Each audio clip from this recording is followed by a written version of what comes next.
All right, everybody. We are being joined now by Coach Elliott. I'm going to try to get this centered up. You can go mask off, Coach. All right, cool. All right. I want to make sure but you're still within 6 feet, so we'll be legal until.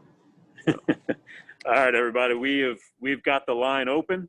Hopefully, we've got you guys with us, and we will let y'all take it away with questions unless Coach has an opening statement he'd like to make. Fire away, boys. That's my opening statement.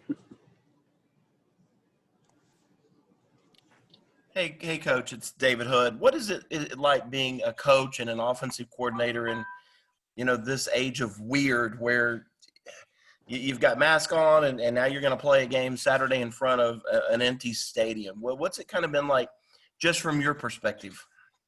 I think I'll be better, prepared to answer that after I've gone through a situation where we've been in an empty stadium. But up to this point, it's just been a little bit different with the protocols that we have in place. But once we hit the practice field, man, it's football as we know it. And Coach has done a great job, as he always does, of insulating us and making sure that we try to create as normal of an environment as possible, understanding that it's not going to be normal, but we're getting used to what our new normal is with all the different protocols. So, when we're not on the field, it's a little bit of an adjustment, just making sure that we're adhering to the procedures in place. But when we get on the field, it's football as we know it.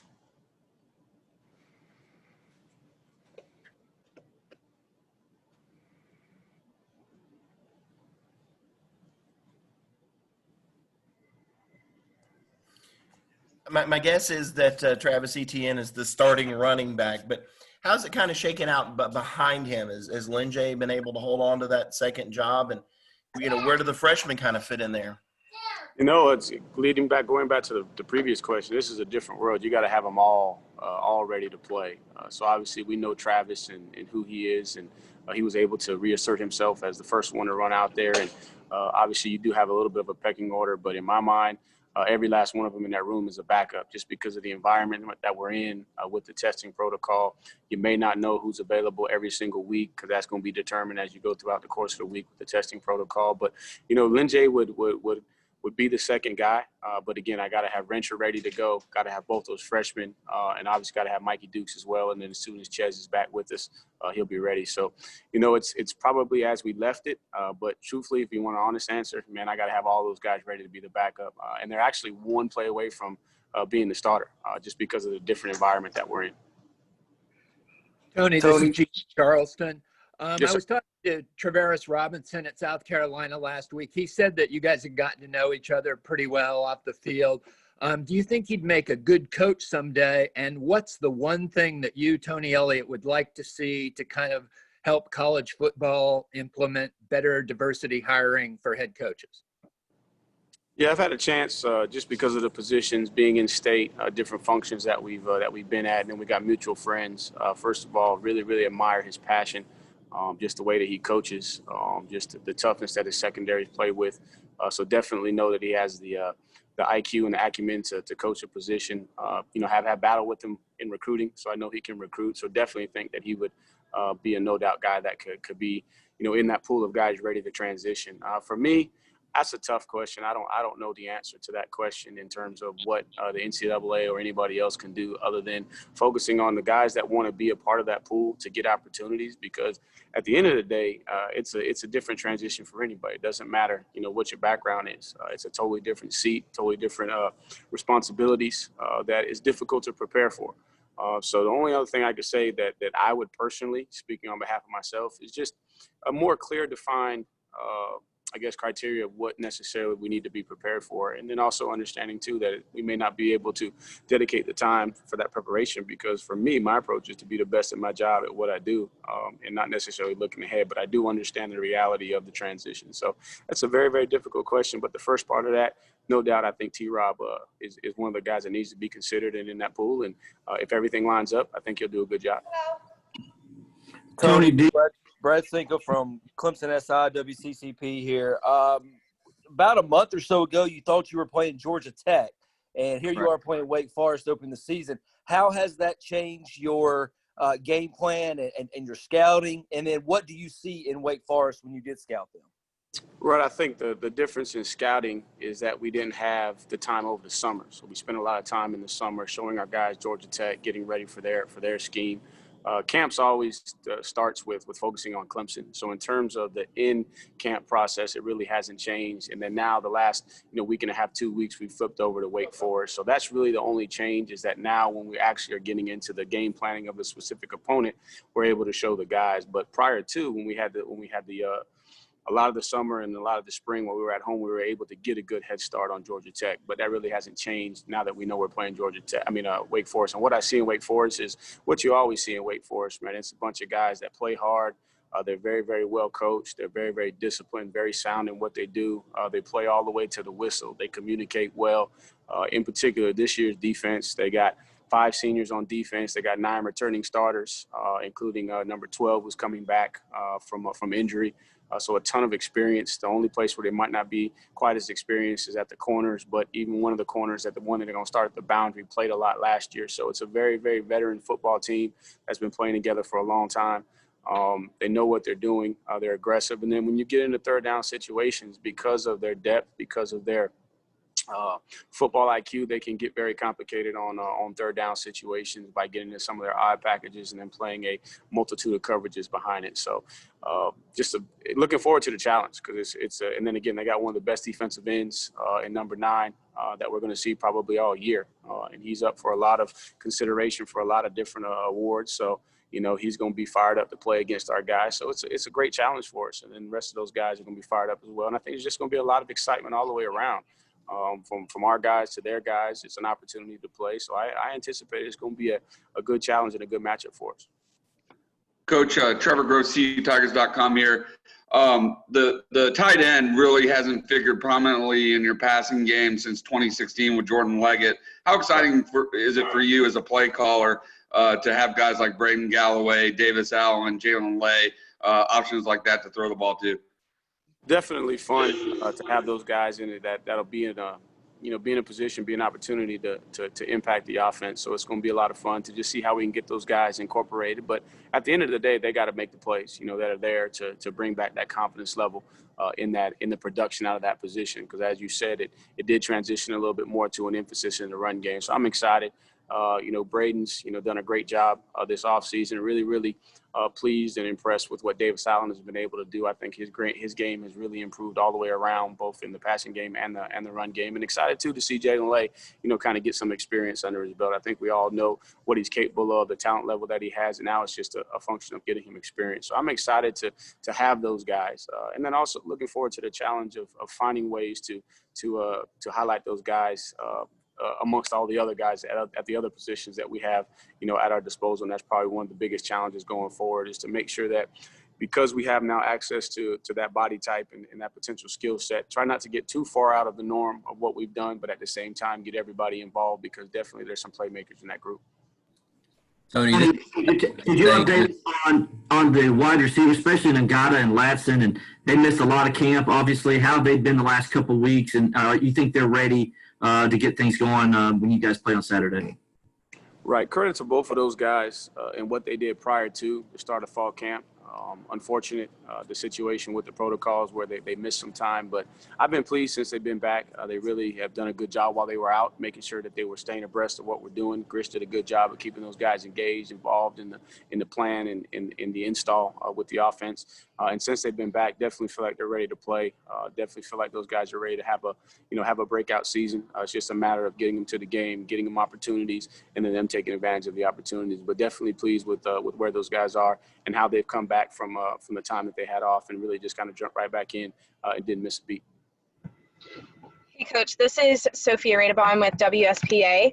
The statement that came out last night, college football statement, with the players fighting for social justice and giving practical ways, like the time off to vote, to be able to do that.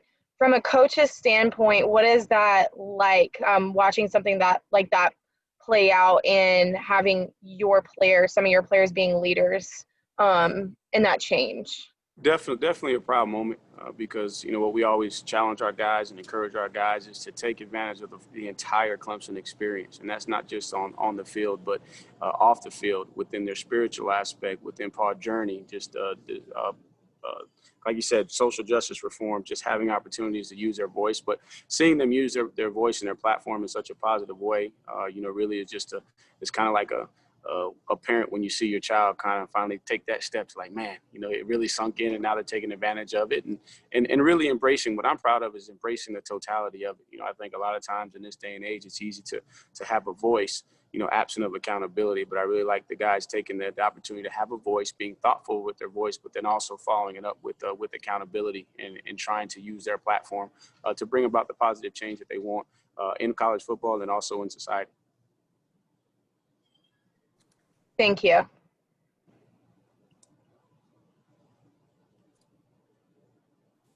Hey, Tony, Josh from the Post and Courier. We just saw Chase Brice was named the starting quarterback at Duke. How happy were you to see that? And Man, that's awesome. That's awesome. And I actually got a text from him out of the blue, just telling me how much fun he's having up there. Asked about my wife, asked about my kids. I mean, he's just, a solid the earth type of young man. And I think that now they're getting to experience what we know about Chase Brice, just the quality young man that he is, and then the exceptional football player that he is. So just, man, so happy for him. And hopefully, there'll be an opportunity where we can match up down the road. Tony, this is Matt with the State. You mentioned that guys, any of those guys could be thrown into a starting role with just the way college football is now. Is that something you guys are having to do as coaches, is make sure more people are ready in case with contact tracing and that kind of stuff? And are there people working maybe in practice than with a scout team than normal? Right. There's a lot of things in this environment as coaches that we're having to plan for and think ahead that we may not have been forced to in the past, just because of, as you said, the contact tracing. So definitely got to make sure that we understand who's close to being ready, who we need to get ready, who we can count on, and then making sure that we, throughout the course of the week, that we're giving those guys ample opportunity to prepare, because again, you're one snap away from being the guy. And we all know that the expectation is not going to change regardless of the circumstances around the current environment in college football. So we just got to have our guys ready. We got to be planning. We got to be preparing. We got to do a great job in our meetings. We got to do a great job with our game plan. And then also we got to do a great job on the field of putting these young men in a position so that they can gain that experience to be prepared should, Kobe Pace, or DeMarcus Bowman ends up being the guy for some unforeseen reasons down the road. Tony, Lawton Swan with Clemson Sports Talk. Did you get to see Kirk Herbstreit's statement this weekend? And if you did, what would you say to people who are genuinely angry about what he said? I just saw the highlights. I've really tried to stay off of social media. I've tried to stay off the internet and really just and y'all know how I am. I really don't get caught up in any of that stuff. But in this environment, in this day and age, just for myself, first and foremost, with all the stuff that's going on, how it's changing every single day. There's so many agendas, so many different narratives. I didn't actually get to see the context of his comments. I know that the headline said that he was emotional about something, but I didn't actually get to see what the comments were on that particular subject matter. Hey, Tony, how are you guys going to handle the backup quarterback job? Did either Taisun or DJ separate themselves, or do you see this going into the season? Right, man. First of all, I love all three of those guys. The good thing is we're in a situation I know which one's going to run out there first.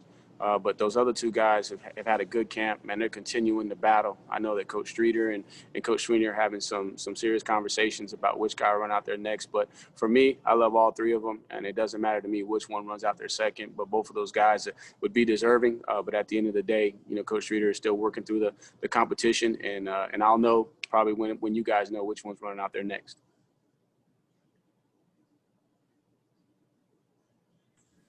Hey, Coach. We talk. Go ahead, Grace. Trainer with The Athletic. I just wanted to ask you what the most impressive thing you saw Trevor Lawrence do on the field this offseason was.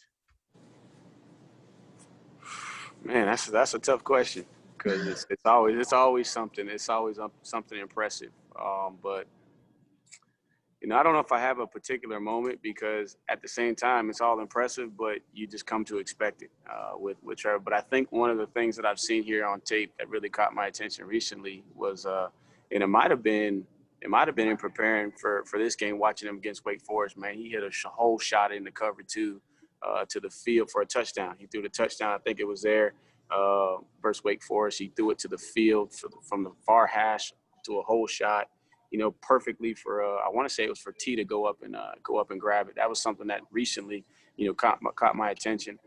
But with Trevor, every single day, it's become the norm that he does. And the thing about it, I think what's probably most exceptional is just how consistent he is day in and day out, just with the command of what we're doing, the ball placement. And think about his situation too.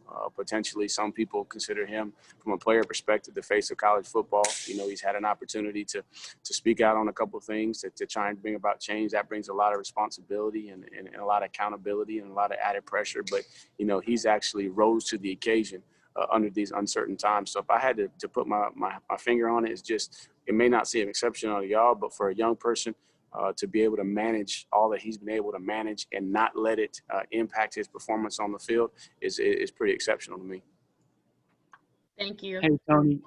This is Larry Williams at TigerIllustrated.com.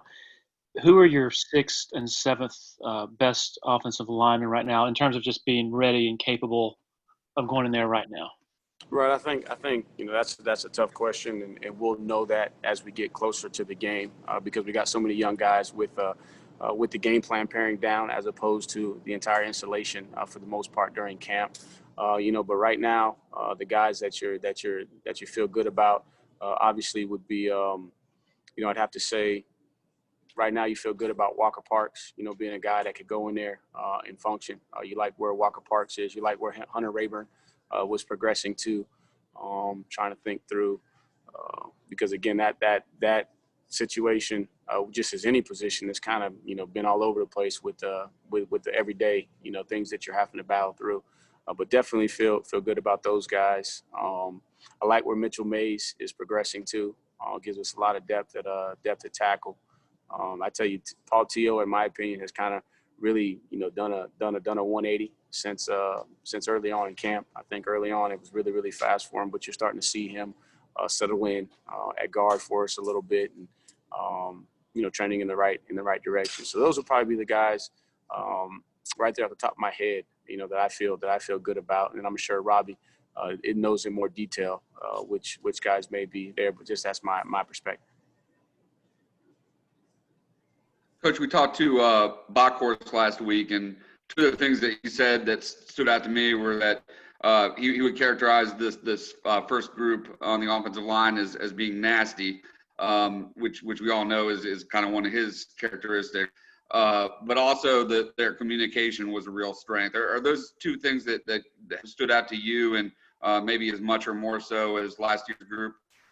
No doubt, and I think I referenced it in one of my conversations with you guys early on, just about how I felt about this offensive line, the cohesion and the level of communication, and definitely with Bockhorst. But Cade's always been a guy, in our opinion, that had that mean streak to him.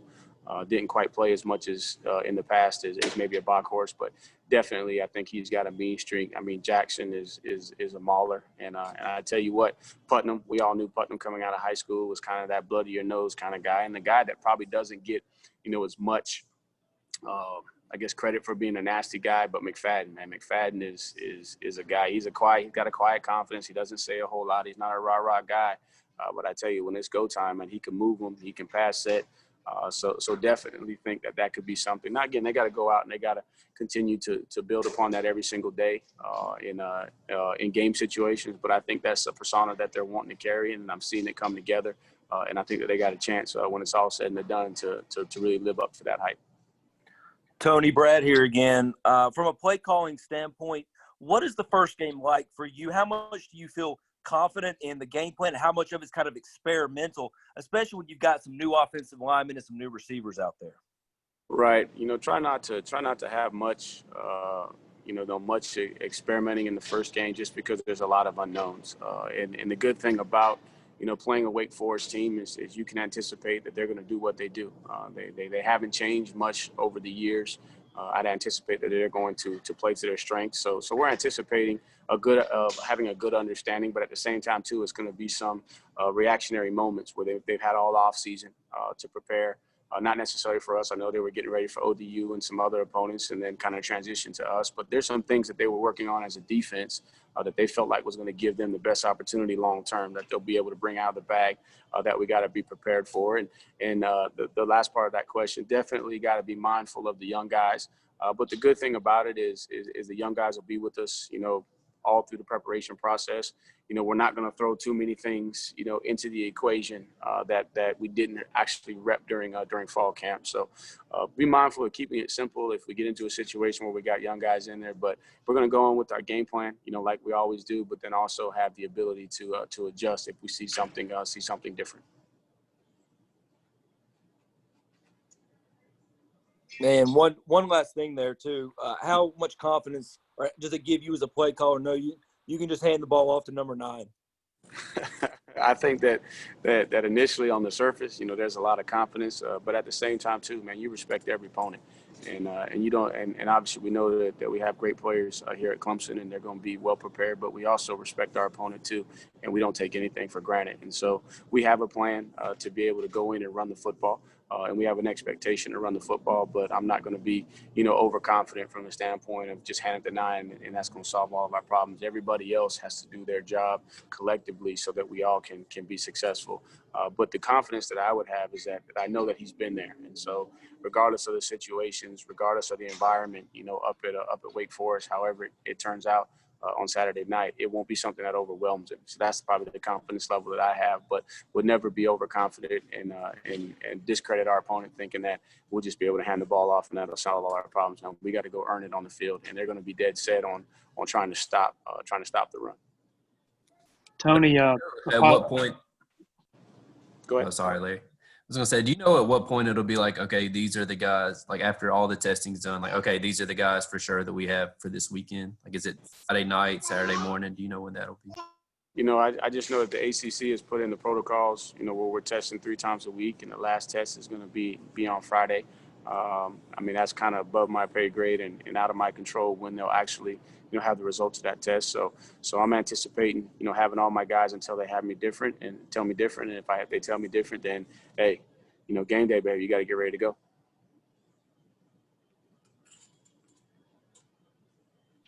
Tony, I've already been asked this, but can you maybe update on Lyn-J and sort of his progress? I know he was banged up earlier like last month. Right, he's been doing a good job of working himself back into the rotation. Still battling this week. This week will be big for him, making sure that he's comfortable on that knee, doing everything that he needs to do. And so we're going to go through the week, anticipating that he's going to be ready to play. But at the same time, too, just want to make sure we want to do what's best for him in this situation. Coach, going back to Bockhorst, mentioning communication as a strength, have you been told if Wake Forest will be pumping in crowd noise? And if so, what might that, how might that affect your communication as an offense? The information that I've received is that the ACC has protocols on that, and so each home team is going to be allowed to pump in music. So I don't know the level of that music, but I also know that there are parameters in place that once we get ready to snap the ball, then it has to be brought down to a agreed upon level for both teams. So I'm anticipating that we are going to have some noise. I don't know the level of it, so we're prepared if it's not too loud to be able to use the snap counts that work best in that situation. And then if it's a situation where they are able to crank the music up loud, then we'll have our snap counts available for that situation as well. So we're preparing for both ends. But yes, what the ACC is saying is that the home team can pump music. But there is a protocol that says at a certain time it has to come down to an agreed upon level.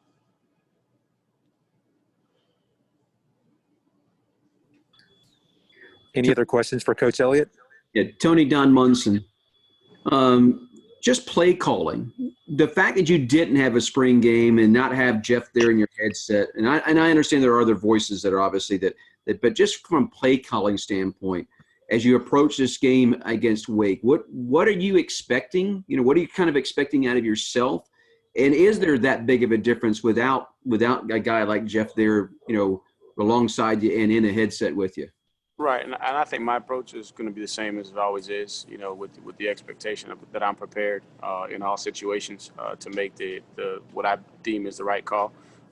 Jeff's involvement was more in between series with the communication, which I feel confident that Coach Streeter is going to be able to perform that role as well, and give me good information as it relates to the passing game between series. And then, Coach Sweeney's involvement is always going to be the same, regardless of whether it's myself or me and Jeff doing it. So my expectation is to be prepared, as I always had, to be able to call the game in all situations, but at the same time too, be prepared to have Coach Streeter and Coach Sweeney being able to bounce ideas off of in between series. Hey, Tony, this is David with ESPN. I wanted to kind of follow up on some of the social justice stuff that you were talking about earlier with your players. And I know, I've talked to Dino Babers at Syracuse, for example, and he said he's always been very reluctant to talk too much about race because he wants to be appreciated as a coach, not a black coach. But when stuff like this is going on and you have, players that are obviously very passionate and I'm sure very emotional about a lot of this stuff. How have you viewed your own role in this? Is it as a coach? Is it as a black coach? Is it as a black man who wants to be a mentor for these people? What's been your approach to it? My approach is how I live my life, and the way I've approached it is I'm a man first, and how I define what being a man is directly related to my faith, and what I believe my faith tells me is my responsibility. As a man, I'm not naive to the environment that I live in. I'm not naive to the color of my skin, but I take responsibility of anything and everything that comes with it, the good and the bad. And I think that's what all men should do, is to take full responsibility for all that affects you.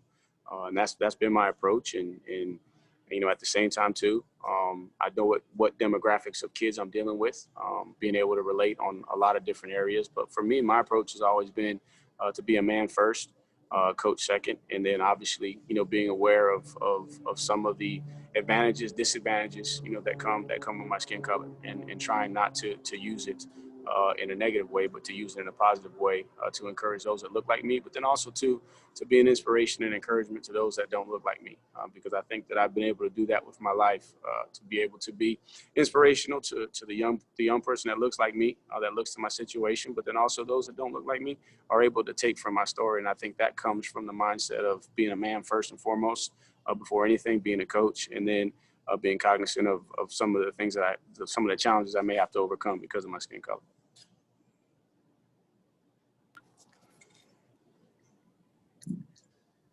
Any other questions for